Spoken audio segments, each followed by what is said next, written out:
Welcome to Fantasy Football Today for CBS Local Sports. I'm Jamey, that's Dave. We're giving you starts and sits for week number 1. Let's start with the quarterbacks. It's our start of the week on CBS Sports. It's Lamar Jackson. Love the setup for the second-year quarterback making his first ever season debut start, and he's going back home. A South Florida kid playing the Dolphins.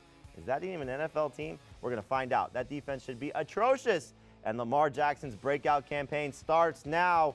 You should love Lamar Jackson in week number 1. And you should start him ahead of Matt Ryan. Matt Ryan's going up against the Minnesota Vikings. This is a defense that has had his number each of the last 2 times they met. And in those 2 games, he's totaled 1 touchdown. This is a great Vikings defense.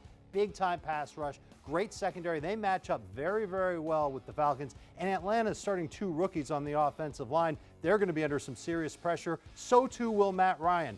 He is not going to do well in week 1. Put him on your bench. But I do like at running back, Mark Ingram, the teammate of Lamar Jackson. And listen, Lamar can't have all the fun in this game against the Dolphins. The front 7 for Miami, I think it's a mess. Mark Ingram's going to get a lot of work. He's going to catch the ball out of the backfield. I'm expecting him to put up top 12 running back type numbers. You've got to make sure he's in your lineup. Mark Ingram's a great start. Derrick Henry, not so much. Down an offensive lineman already, and arguably their best one with Taylor Lewan suspended for this game. And I don't think Derrick Henry is going to have the opportunity to play very well, especially with the Titans likely chasing points in Cleveland. I expect Cleveland's offense to be successful, the Titans' offense not so much. So we could potentially see a little bit more Dion Lewis and less Derrick Henry. Remember, coming back from that calf injury, who knows how healthy he will be. I expect him to be fine, but we know what his role is in the passing game. There is none. He does not catch the ball very much out of the backfield, so I don't like the setup for Derrick Henry in this game on the road against the Browns. As we move now to wide receivers, I love the setup for Chris Godwin going against that 49ers secondary, or maybe lack thereof. I don't think they're going to be able to slow down this Tampa Bay passing attack. Godwin gets to show off as the new slot receiver for Tampa Bay for Bruce Arians. Remember, Bruce Arians said 100 catches on the table for Chris Godwin. Well, let's just start maybe with, 10 in week number 1. In any event, you're going to love starting Chris Godwin.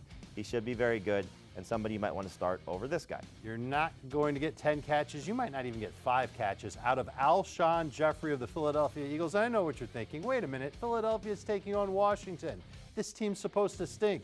Well, their offense is going to stink. The Redskins' defense, not so bad. And I think Carson Wentz is going to start looking for Deshaun Jackson a little bit more. Remember, this is the first game where Carson Wentz has D-Jax. It's a revenge game for Deshaun Jackson. I think you're going to see Deshaun Jackson have a big game. I look at Alshon Jeffery. I think of him as a flex, not a top 24 wide receiver. So to recap our starts and sits for week number 1, we're starting Lamar Jackson, Mark Ingram, Chris Godwin. We're sitting Matt Ryan, Derrick Henry, and Alshon Jeffery. These have been your starts and sits for CBS Local Sports and Fantasy Football Today.